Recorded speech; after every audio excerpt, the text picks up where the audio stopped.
శ్రీమాత్రే నమ. జయ గురు దత్తాత్రేయ నమ.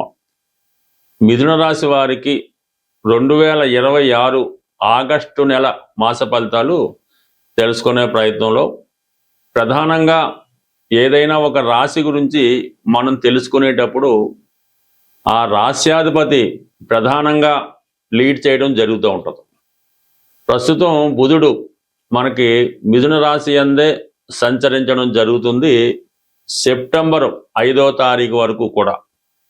అయితే ఇప్పుడు కుజుడు కూడా అదే రాశిలో మరి ఈ ఆగస్టు 2వ తారీఖున ప్రవేశించడం వల్ల పరస్పరం శత్రుగ్రహాలైనటువంటి కుజ బుధ గ్రహాలు ఈ మిథున రాశిలో సంచరించడం వల్ల చాలా వరకు జాతకుడికి ప్రతి పరిస్థితి వ్యతిరేకంగా కనబడుతుంటుంది. తన మాటే నెగ్గాలనే విపరీతమైన పట్టుదల జాతకుల్లో కలుగుతూ ఉంటుంది. ఏ విషయాన్నైనా సరే వాదించైనా సరే ఏదో రకంగా తను విజయం సాధించాలనే పట్టుదల పెరుగుతూ ఉంటుంది. దానివల్ల ఎదుటి వారితో శత్రుత్వం లభించే అవకాశం ఉన్నది. బట్ ఈ విషయంలో జాతకుడు ఏమాత్రం తొందరపడకుండా నిదానంగా వ్యవహరించడం మంచిది. ఈ సమయంలో మీకు మరి మీ కొలీగ్స్తో కానీ యాజమాన్యంతో కానీ లేదంటే కుటుంబ సభ్యులతో కానీ కొన్ని అభిప్రాయ భేదాలు లాంటివి వచ్చే అవకాశం ఉంది. కాబట్టి మరి ఈ ఆగస్టు 5వ తారీఖు వరకు మీరు చాలా నిదానంగా వ్యవహరించడం మంచిది. అయితే కొన్ని సందర్భాల్లో మీరు న్యాయవాది వృత్తిలో ఉన్న వైద్య వృత్తిలో ఉన్న చాలా నైపుణ్యంగా మీరు ప్రవర్తించడం జరుగుతూ ఉంటుంది. సో ఏదైనా ఆగస్టు 5వ తారీఖు తర్వాత కుజుడు ధనస్థానంలోకి రావడం జరుగుతుంది. అక్కడ నుంచి జాతకుడికి ఒక విధమైన ధనయోగం ప్రారంభమవుతుంది, బుధాదిత్య యోగం కూడా ప్రారంభమవుతుంది. అంటే బుధుడు ధనస్థానంలోకి వచ్చి గురువుతో కలుస్తున్నాడు. ఎవరితో? దశమాధిపతితో కలగడం వల్ల వృత్తిపరమైన ఆదాయం పెరుగుతుంది, వృత్తిలో ఉన్నటువంటి సమస్యలు పరిష్కారం అవుతాయి, మీ యొక్క వాక్చాతుర్యం పెరుగుతుంది.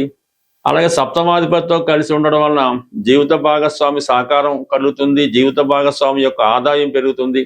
కుటుంబంలో అంతా ఒక పండగ వాతావరణం కనబడుతూ ఉంటుంది. ఏదో ఒక పుణ్య కార్యక్రమం, గెట్ టుగెదర్, ఫంక్షన్ లాంటిది రావడం జరుగుతూ ఉంటుంది. ఇది విద్యార్థులకి మరింత సక్సెస్ ఇవ్వడం జరుగుతుంది.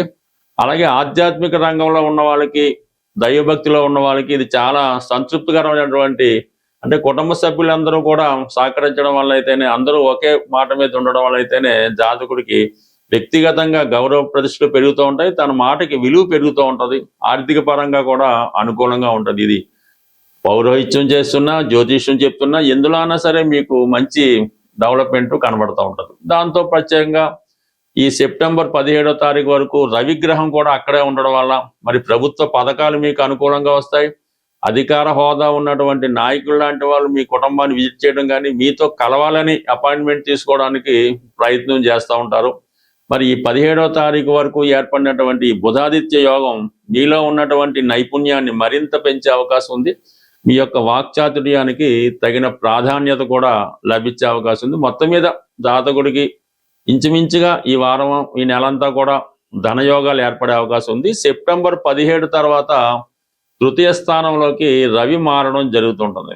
ఆత్మకారకుడు రవి 3వ స్థానంలో ఉన్నప్పుడు మీరు మరింత ఉత్సాహంగా వర్క్ చేయడం జరుగుతుంటుంది.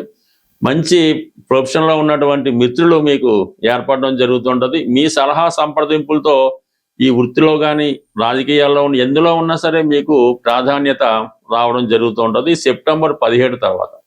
ఇక ప్రధానంగా మరి పంచమాధిపతి, వ్యయాధిపతి అయినటువంటి శుక్రుడు ఈ నెలంతా కూడా కన్యా రాశిలో బలహీనపడడం జరిగింది. అంటే ఒక విధంగా నీచలో ఉండడం జరిగింది. అందువల్ల ఏంటంటే కొంతవరకు ఆర్థిక సంబంధించిన విషయాల్లో కొంత ఇబ్బంది కలగడం, ప్రధానంగా ఈ రాశిలో ఉన్నటువంటి స్త్రీలకి కొంత అసౌకర్యంగా ఉండే అవకాశం ఉంది. వాళ్ళు చాలా మనశ్శాంతిగా ఉండలేకపోతుంటారు. ఏదో ఒక అనారోగ్య సమస్య ఇబ్బంది పెడుతుంది.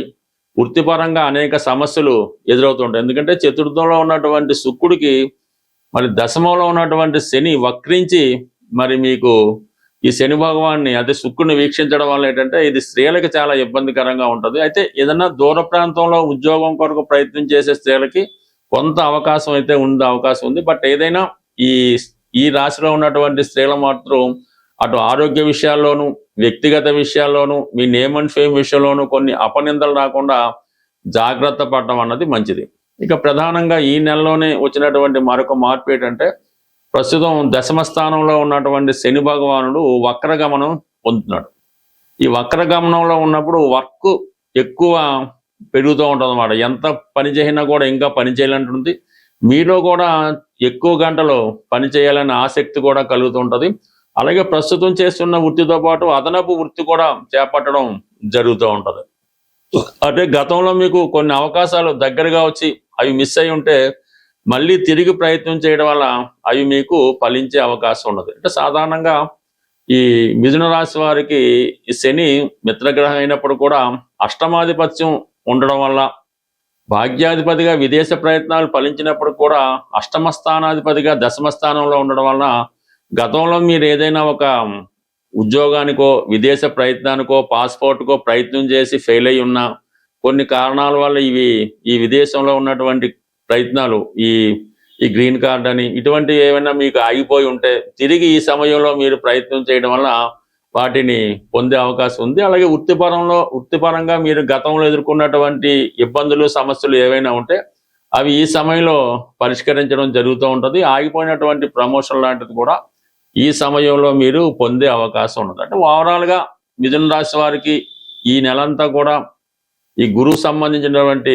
ప్రభావం, ఈ బుధగ్రహ ప్రభావం ఇవన్నీ అనుకూలంగా ఉండడం జరిగింది. బట్ ఏదైనా ఈ నెలంతా కూడా మిథున రాశి వారికి ఏదో ఒక ప్రధానమైనటువంటి ముఖ్యమైనటువంటి శుభవార్త వినడం జరుగుతుంది. మనం ఈ మాస ఫలితాలు, ఈ గోచార రీత్యా వచ్చే మాస ఫలితాలు గ్రహాలు పెట్టే వాళ్ళు కాదు, మనం కట్ చేసుకుందాం.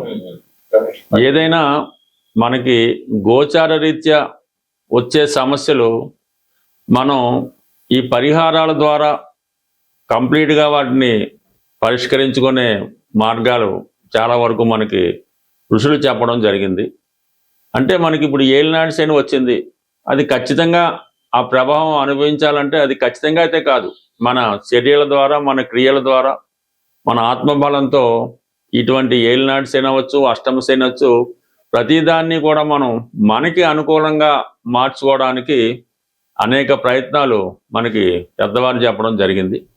అయితే ప్రస్తుతం మనం ఈ ఆగస్టు నెల మాస ఫలితాల్లో ప్రధానంగా ఈ శుక్రగ్రహం నీచపడి వీక్ అయి ఉండడం వల్ల మరి శుక్రుడి యొక్క ప్రధాన కారణం ఏంటంటే అది ఫైనాన్స్ సంబంధించిన విషయాలు. అంటే ఒక మనిషి జీవితంలో గొప్పగా బతకాలన్నా, మంచి బట్టలు ధరించాలన్నా, మంచి భోజనం తినాలన్నా, మంచి వివాహం ఉండాలన్నా శుక్రగ్రహ అనుగ్రహం తప్పనిసరిగా ఉంటుంది. ఎవరి జన్మ జాతకంలో అయినా సరే శుక్రుడు ఎంత బలంగా ఉంటే వారి జీవితం అంత వైభోగంగా, అంత ఆనందంగా రావడం జరుగుతూ ఉంటుంది.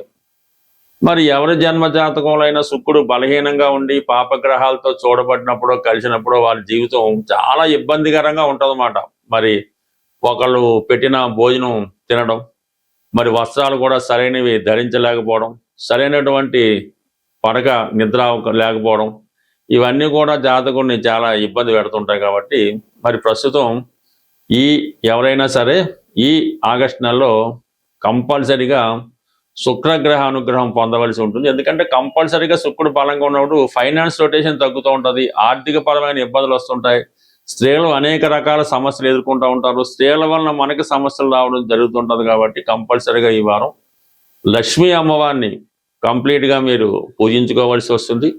అదృష్టవశాత్తు మనకి ఈ శ్రావణ మాసం కూడా ఈ నెల ఆగస్టు 13 నుంచి ఈ శ్రావణ మాసం ప్రారంభం అవడం జరుగుతుంది. అందుకన్నా వీలైతే ఈ శ్రావణ మాసం మొత్తం మీరు ప్రతిరోజు కూడా మనం ఎలాగైతే కార్తీక మాసం ఉంటామో ఈ శ్రావణ మాసం కూడా అంత నియమంగా ఉంటూ, అలాగే కొన్ని బలహీనతల్ని విడిచిపెట్టి ప్రతినిత్యం లక్ష్మీ అమ్మవారి ఆలయానికి దర్శించుకోవడం, శ్రీ సూక్తం, లక్ష్మీ స్తోత్రం లాంటివి పారాయణ చేసుకుంటూ మీ కుటుంబంలో ఉన్నటువంటి స్త్రీలని గౌరవించడం, ఈ విధంగా చేయడం వల్ల కంప్లీట్గా మీకు శుక్రగ్రహ అనుగ్రహం లభిస్తుంది. ఈ నెలలో వచ్చే ఆగస్టు 21వ తారీఖున వచ్చే వరలక్ష్మి వ్రతం అన్నది ఎంత ఇబ్బందుల్లో ఉన్నా, ఎంత ఐశ్వర్యంతో ఉన్నా మీ స్థాయికి తగ్గట్టుగా ఈ వరలక్ష్మి వ్రతాన్ని మీరు పూజ చేసుకోవడం వల్ల విధి విధానంగా, అంటే ఎవరి ఆచారం వారికి ఉంటుంది,